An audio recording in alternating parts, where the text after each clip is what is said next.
Quero saudar a todos, irmãos e irmãs, com a graça e a paz do Senhor Jesus Cristo.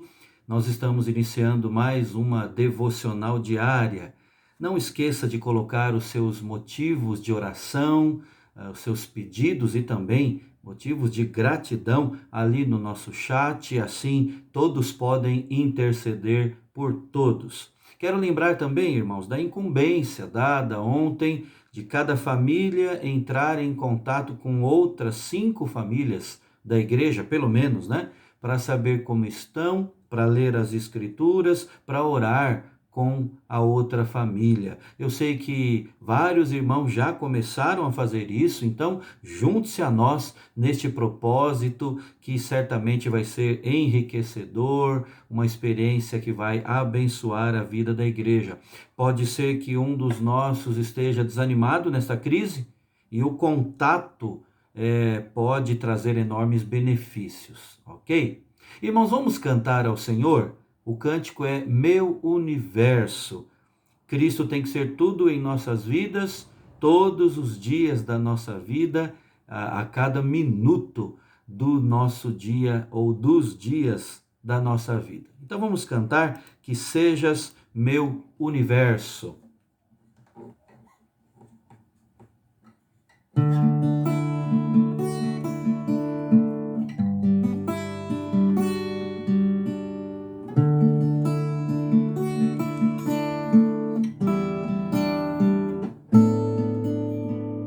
Que sejas meu universo, não quero dar-te só um pouco do meu tempo, não quero dar-te um dia apenas da semana. Que sejas meu universo, não quero dar-te as palavras como gotas, quero que saia um dilúvio de bênçãos da minha boca. Que sejas meu universo, que sejas tudo o que sinto e o que penso. Que de manhã seja o primeiro pensamento e a luz em minha janela. Que sejas meu universo, que enchas cada um dos meus pensamentos. Que a tua presença e o teu poder seja alimento. Jesus, este é o meu desejo. Que sejas meu universo. Não quero dar-te só uma parte dos meus anos, te quero dono do meu tempo e dos meus planos. Que sejas meu universo, não quero a minha vontade, quero agradar-te. Cada sonho que há em mim quero entregar-te. Que sejas meu universo, que sejas tudo o que sinto e o que penso. Que de manhã seja o primeiro pensamento e a luz em minha janela. Que sejas meu universo, que enchas cada um dos meus pensamentos. Que a tua presença e o teu poder seja o alimento. Jesus, este é o meu desejo. Que sejas meu universo, que sejas tudo o que sinto e o que penso. Que de manhã seja o primeiro pensamento e a luz em minha janela. Que sejas meu universo, que enchas cada um dos meus pensamentos. Que a tua presença e o teu poder seja o alimento. Jesus, este é o meu desejo, que sejas meu universo, que sejas meu universo, que sejas meu universo.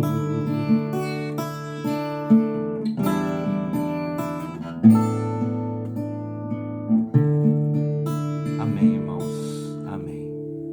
Eu peço que você abra agora a sua Bíblia no livro de Gênesis, agora no capítulo 50.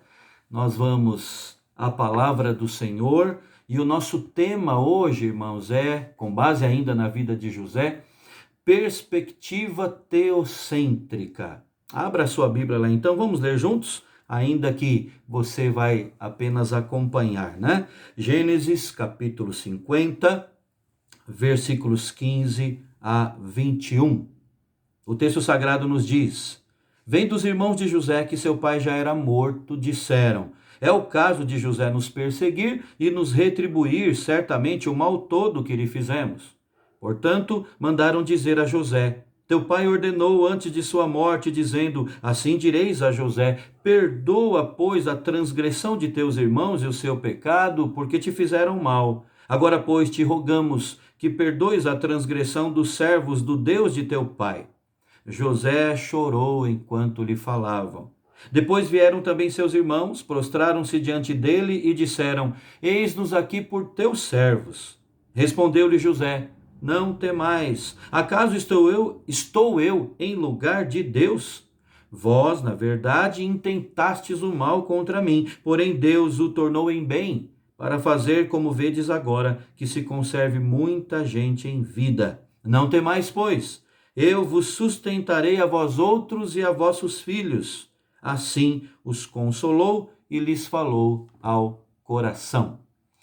Irmão e irmã, ao analisarmos a vida de José na devocional de ontem à noite, a verdade central que nós extraímos das Escrituras foi que o nosso caráter não é determinado só pelas circunstâncias, mas sobretudo pelas intervenções de Deus na nossa vida. José foi traído e vendido pelos irmãos, como sabemos, foi levado como escravo ali para o Egito, foi injustamente acusado ali, foi parar na prisão por causa disso, e José foi esquecido ali na prisão. Tudo isso afetou a vida dele, é verdade, mas o seu caráter não foi moldado por essas coisas. Foram as intervenções de Deus em sua vida que falaram mais alto. Isso nós analisamos, nós vimos ontem. E hoje, irmãos, nós vamos prosseguir nas considerações sobre a ação de Deus na vida de José. Outra lição a ser observada é que a perspectiva teocêntrica da vida trouxe maturidade a José. Maturidade para lidar com as sucessivas crises. Uma das coisas fundamentais na história de José é a sua capacidade de relacionar tudo em sua vida à vontade de Deus, ao plano de Deus. Por exemplo, quando ele foi tentado pela esposa de Potifar, ele entendeu que ceder àquelas propostas seria pecar contra Deus. Isso está em Gênesis 39. Quando ele foi colocado no cárcere diante da possibilidade de ouvir os sonhos do copeiro e do padeiro-chefe, ele disse: porventura não pertencem a Deus as interpretações? Gênesis 40. A mesma coisa ele disse a Faraó quando foi levado à presença dele, está em Gênesis 41. Quando seus filhos nasceram, irmãos, ele interpretou o nascimento deles como atos da intervenção de Deus e deu nome a um de Manassés, Deus me fez esquecer, e a outro de Efraim, Deus me fez próspero. Também está no capítulo 41 de Gênesis. E como nós vimos ontem, quando José se revelou aos seus irmãos, ele disse: não fostes vós que me enviastes para cá, e sim Deus. Gênesis 45. No capítulo 50, verso 20, nós lemos esse versículo agora há pouco. Mais uma vez nós vemos a convicção desse homem de Deus, porque ao falar com seus irmãos, José disse: vós na verdade intentastes o mal contra mim, porém Deus o tornou em bem, para fazer como vedes agora, que se conserve muita gente em vida. Em outras palavras, irmãos, a perspectiva de José sobre a sua vida, sobre as suas experiências, era completamente teocêntrica. José é alguém cuja perspectiva de um Deus soberano fazia parte de sua vida diária. E isso o sustentou, não apenas nos dias de angústia, mas também o guardou contra o orgulho, contra a soberba, nos seus dias de êxito e de glória. Irmãos, Deus quer que nós saibamos que Ele está encarregado dos eventos da nossa vida. Isso é o que significa compreender que o nosso Deus, o Deus a quem servimos, é soberano, é um Deus de soberania. As pessoas hoje, na crise, se sentem perdidas, desorientadas, por não olharem para a vida sob uma ótica teocêntrica, mas somente sob uma fresta antropocêntrica, não é? Enxergam a vida e o mundo ao redor tão somente através de olhos humanos. Foi a perspectiva teocêntrica da vida como um todo, da vida em geral, que capacitou José a enfrentar as crises de forma madura, uma perspectiva teocêntrica. Mas nós temos mais uma lição que observamos na vida desse homem, e tem, irmãos, a ver com relacionamentos. É um desdobramento da perspectiva teocêntrica que ele tinha de tudo ao seu redor. E, repito, tem a ver com relações interpessoais. Porque nos momentos de crise, irmãos, nós precisamos repensar as nossas relações uns com os outros. Aliás, sempre isso é necessário, mas as crises ressaltam essa importância. Uma das grandes bênçãos do isolamento, do distanciamento social que nós estamos vivenciando, pode estar exatamente aqui. Nossos relacionamentos sendo revistos, sendo refeitos do jeito de Deus e para a glória de Deus. Maturidade é algo a ser exercitado, irmãos, também nos momentos que exigem a concessão do perdão. Os irmãos de José pecaram contra ele, sabemos disso. Causaram profunda ferida em sua alma. Eles mesmos reconheceram a angústia da sua alma no momento em que ele estava sendo vendido e lhe suplicava ajuda. Os irmãos dele viram isso. Entretanto, se ele possuía uma perspectiva teocêntrica da vida, e ele possuía, se ele entendia que Deus havia preservado e abençoado a sua vida, no mínimo permitido que tudo aquilo acontecesse com ele, fazendo com que culminasse agora num momento de prosperidade numa terra estranha, José tinha então a noção de que deveria conceder o perdão aos seus agressores. A equação, por assim dizer, irmãos, é essa: coisas desagradáveis, mas ou sobrepujadas por uma perspectiva teocêntrica da vida, resulta em mágoas tratadas e perdão concedido. Só que o conceito de perdão que José manifesta não é o esquecimento do agravo, não é o esquecimento da ofensa, como muitos pensam, porque ele claramente responsabiliza os seus irmãos pela atitude deles, não é? Vemos isso no capítulo 45, vemos aqui de novo no capítulo 50, o texto que lemos. Ele diz: vós, na verdade, intentastes o mal contra mim. O conceito de perdão que José tinha é o conceito do perdão do próprio Deus. Foi a decisão de não retalhar, mesmo estando em posição de fazer isso. Ao invés de vingar-se dos seus irmãos, José decide convidá-los para achegarem-se a ele. Eu não sei se você já notou, mas no capítulo 45, nos versos 14 e 15, 45 de Gênesis, versos 14 e 15, é dito o seguinte: e lançando-se ao pescoço de Benjamim, seu irmão, chorou. E abraçado com ele, chorou também Benjamim. José beijou a todos os seus irmãos e chorou sobre eles. Depois seus irmãos falaram com ele.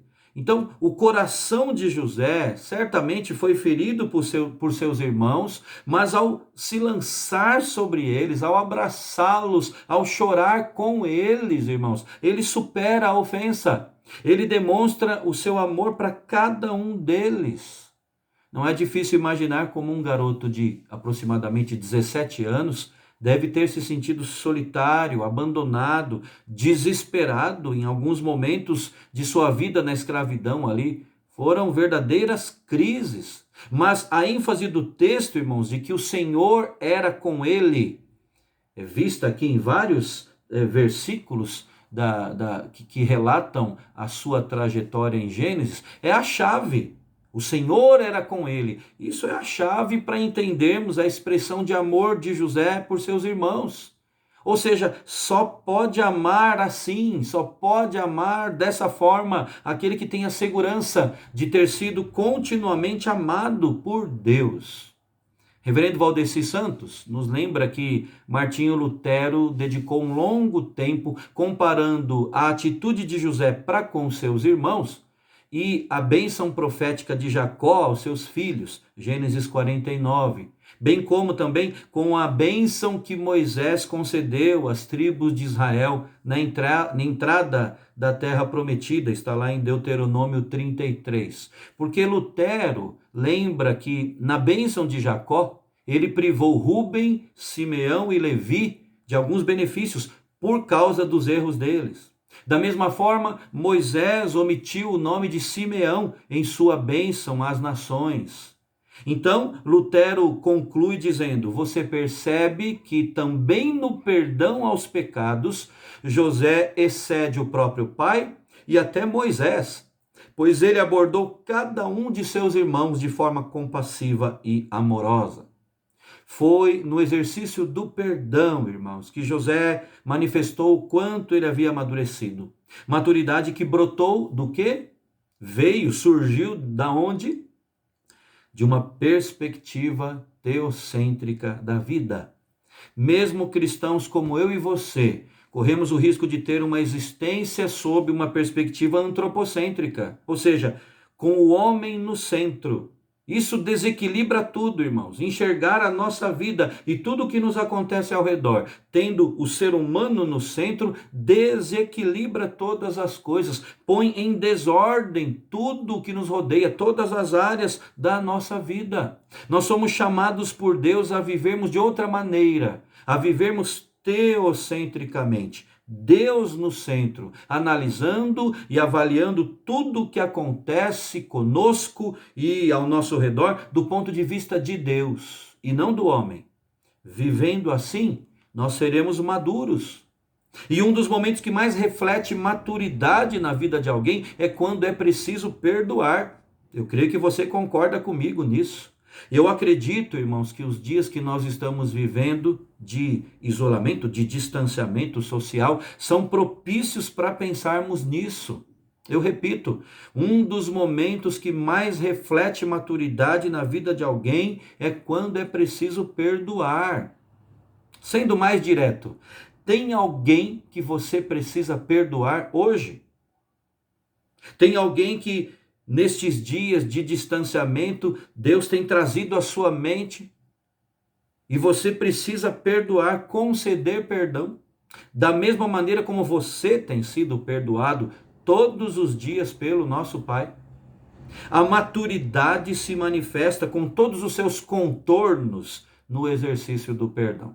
Então, quando alguém, pela graça de Deus, consegue superar a ofensa e agir não com base no merecimento do outro, mas com base no perdão de Deus que o alcançou, esse alguém revela a sua visão teocêntrica do mundo ao seu redor. E revela também, fruto disso, a sua maturidade, revela que está maduro, revela que foi moldado pela graça do Senhor em tempos difíceis. Que Deus, irmãos, em sua infinita graça, nos faça assimilar esses ensinos preciosos da palavra do Senhor. Vamos orar agora? Querido Deus e nosso Pai, obrigado a Deus por mais este momento de meditação na Escritura Sagrada, com nossas famílias aqui reunidas em casa, com nossa família da fé, ó Deus, também conectada. Mas, ó Deus, à luz do que ouvimos hoje, do que pudemos extrair acerca da vida de José, nós, ó Deus, confessamos que muitas vezes os nossos olhares estão dispersos, estamos, ó Deus, distraídos, olhando para muitas outras coisas e não fixamente para o Senhor. A nossa perspectiva da vida tem sido tantas vezes uma perspectiva do descrente, a perspectiva humana. Mas o Senhor, ó Deus, neste momento nos chacoalha e nos ensina, ó Deus, que nós devemos esperar no Senhor, fixar os olhos no Senhor, ter uma perspectiva diferente. Olhar as coisas, ó Deus, tendo como maior referência o Senhor das nossas vidas, que é o Senhor mesmo. Ó Deus, nos ajude a fazer isso. E nos ajude, ó Deus, também a lidar nos nossos relacionamentos como o Senhor quer. Quem sabe, ó Deus, este não seja um momento propício para concedermos perdão a gente da família, a familiares de uma maneira mais ampliada, a irmãos na fé, a colegas de trabalho, pessoas que convivem conosco ainda hoje, ou quem sabe fizeram parte da nossa vida tempos atrás, mas que nós precisamos agora lidar com isso também com uma perspectiva teocêntrica. Ó Deus, nos guia no bom caminho, no caminho da tua palavra, e que nesses dias difíceis a nossa visão não seja a do incrédulo, de novo eu te peço, mas seja, ó Deus, uma visão teocêntrica da nossa vida. É a nossa oração em nome de Jesus. Amém. Amém. Irmão e irmã, então agora vamos dobrar os joelhos, vamos fechar os nossos olhos, vamos falar com o Senhor, com a família reunida. E mais uma vez, lembre-se do nosso propósito que nós colocamos aqui ontem, já falamos no início da devocional de hoje, propósito de estarmos em conexão uns com os outros. Eu, mais uma vez, repito, eu sei que você, ou que alguns irmãos já têm feito isso, isso é bênção, mas vamos dinamizar essa questão, vários irmãos, se não todos, né? Todos com esse propósito, de entrarmos em contato, de ligarmos, de falarmos, né? Pode ser até pelo WhatsApp, mas uma chamada de voz, para que nós possamos falar, ser ouvidos, ouvir uns aos outros e orarmos uns pelos outros. Deus os abençoe e os mantenha firmes na fé. Até amanhã, se Deus quiser.